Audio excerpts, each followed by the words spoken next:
अभी हम केवल ये बात करें कि यूपीएससी और जो पीसीएस एग्जामिनेशंस हैं उनके लिए ऑनलाइन बेटर है या ऑफलाइन बेटर है। तो जब ये इस प्रिपरेशन की बात करते हैं तो सबसे पहले क्या होता है कि मामला केवल मोड का नहीं है, ये एक सेंस में इससे जो पैदा हुई एम्बिशंस हैं, महत्वाकांक्षाएं हैं और जो एंजाइटीज हैं उनके बीच का एक टकराव भी है। हमेशा जब आप एक रास्ते को अपना चुके होंगे, लगातार इस भ्रम में रहेंगे कि कहीं ऐसा तो नहीं कि दूसरा वाला रास्ता बेहतर होगा। जरा सोच कर देखिए कि कोई व्यक्ति जो कि ऑफलाइन कोचिंग के लिए किसी मेट्रोपॉलिटन में पहुंचता है, वह जानता है कि इसमें उसने घर वालों के बहुत सारे संसाधन लगाए हैं, हो सकता है कभी कर्जा लिया गया हो, या हो सकता है कि लोगों ने कुछ अपनी एसेट्स को बेचा हो, या किसी और सपने को मारा हो और आपको इस बड़े शहर के लिए भेजा हो। आपके दिमाग में लगातार ये तनाव रहेगा कि कहीं ऐसा तो नहीं कि मैं घर बैठकर ही ऑनलाइन तैयारी कर लेता और सेम रिजल्ट या बेटर रिजल्ट ला रहा होता, और ये जो तमाम रिसोर्सेज खर्च हुए हैं, पैसा खर्च हुआ है, और घर से दूर रहने का तनाव भी होता है। आपको अपने खाने का ध्यान रखना है, अपने स्वास्थ्य का ध्यान रखना है, आपको सुरक्षा का ध्यान रखना है, तमाम दूसरी चीजें। तो लोगों के दिमाग में क्या रहता है कि हो सकता है कि मैं ऑफलाइन कर रहा हूं लेकिन ऑनलाइन बेटर होता। पर जैसा कहा जाता है कि थाली का लड्डू हमेशा दूसरे का अच्छा लगता है, जो लोग ऑनलाइन करते हैं उन्हें भी लगातार इसी किस्म के जो संशय हैं उनसे गुजरना पड़ता है। संशय क्या है? संशय ये कि कहीं ऐसा तो नहीं कि जो ऑफलाइन तैयारी है, जो बड़े शहरों में हो रही तैयारी है, उसका जो इकोसिस्टम है, वहां जो पीयर प्रेशर है, वहां पर जो एक दूसरे से सीखने की गुंजाइश है, वहां पर जो दोस्त और माहौल है, वह तैयारी के लिए बेहतर हो।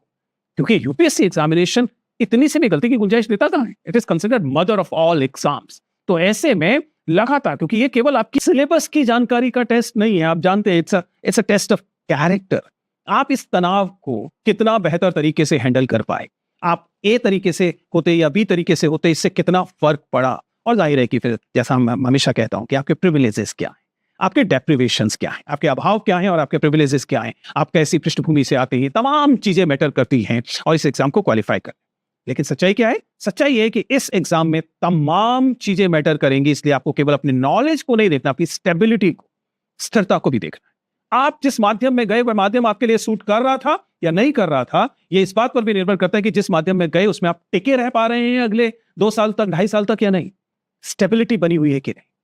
क्योंकि समझिए, पिछले कुछ समय से तमाम सक्सेस स्टोरीज ने एक नई दुनिया खड़ी कर दी है, जिसमें इतना काफी है कि ये क्वालिफिकेशन की तरह हो गया है कि आप यूपीएससी कर रहे हैं। यूपीएससी करने का मतलब यूपीएससी की तैयारी करना। कोई पूछेगा कि बेटा क्या कर रहे हो, आप कहेंगे यूपीएससी कर रहा हूं। इसके अलावा आपको किसी एक्सप्लेनेशन की जरूरत नहीं है। मानो यही अपने आप में एक क्वालिफिकेशन है, मानो यही अपने आप में कोई तमगा है। आपका बेटा कलेक्टर बनना चाहता है, मानो यही पर्याप्त है। अब इस कारण जाहिर है कि ये कोचिंग वाला सवाल हर एक के मन में आएगा, क्योंकि यूपीएससी की तैयारी अपने आप में अब एक आइडेंटिटी मार्कर हो गया है। Sometime it is even a fantasy.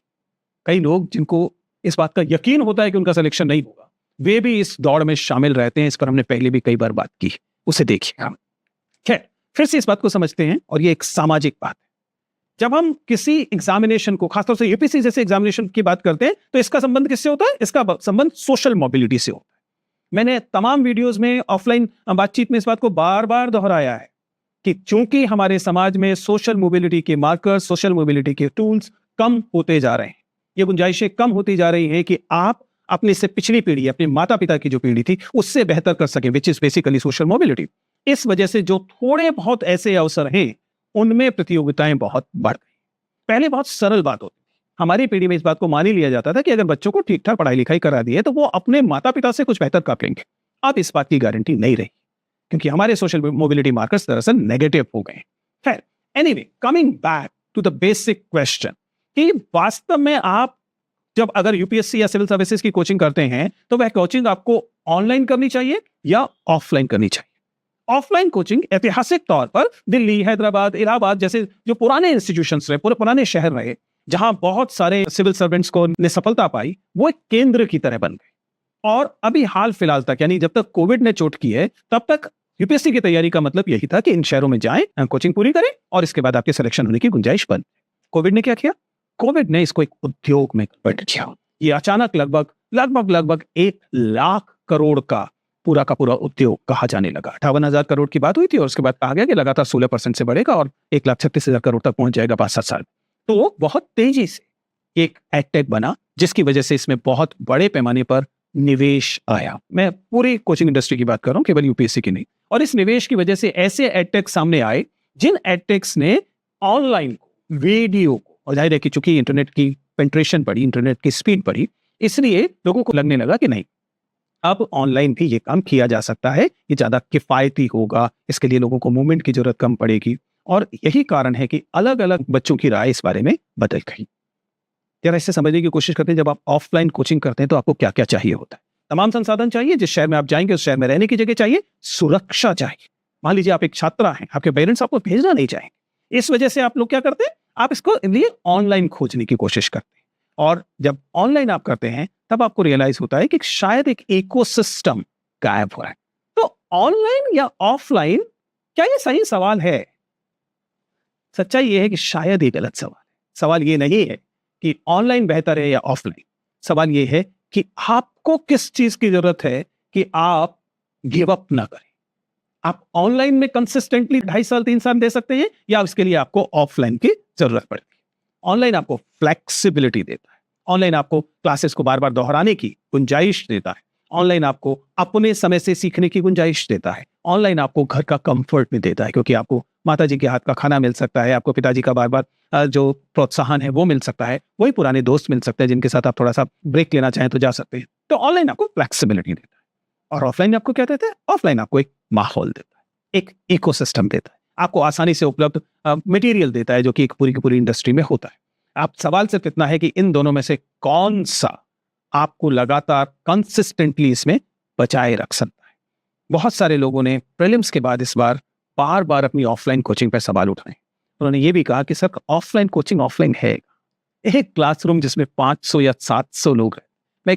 मैं टीचर हूं, मैं जानता हूं कि जैसे आपकी क्लास में 50 या 60 से ज्यादा विद्यार्थी होते हैं, उसके बाद आप क्लास नहीं पढ़ा रहे, उसके बाद आप एक रैली में होते हैं, उसके बाद आप एक विद्यार्थियों के समूह को समझिए कि पब्लिक स्पीकिंग कर रहे होते हैं। और इसलिए आप पाएंगे कि जो अच्छी पब्लिक स्पीकिंग करने वाले टीचर्स हैं, उनकी छवि अचानक इस बात में बहुत चमकी है, लोग उनसे पसंद करने लगे, क्योंकि ultimately that classroom which has 500-600 students is basically not a classroom. वो क्या हो जाता है, उसमें तो पीछे बैठे वाले बच्चे दरअसल स्क्रीन पर ही वह क्लास देख रहे होते हैं। अगर आप क्लास स्क्रीन पर ही देख रहे हैं, जाहिर है कि आपका नाम आपके शिक्षक नहीं जानते हैं, वो आपसे नहीं पूछ सकते, आप उनसे सवाल नहीं पूछ सकते, आप उनसे कोई क्वेश्चन नहीं दे सकते। आपको फिर एक पीछे से एक पर्ची लिखकर भेजनी पड़ेगी, और वो पर्ची शायद ली जाएगी या नहीं ली जाएगी। लगभग ऐसा तो आप ऑनलाइन में भी कर सकते हैं, स्क्रीन पर देखते हैं और कमेंट्स में आप अपना सवाल उठा सकते हैं। इसलिए ऑनलाइन और ऑफलाइन के बीच का अंतराल हाल के समय में बहुत तेजी से कम हुआ है। दरअसल ऑनलाइन और ऑफलाइन के बीच का अंतर काफी कम हुआ है।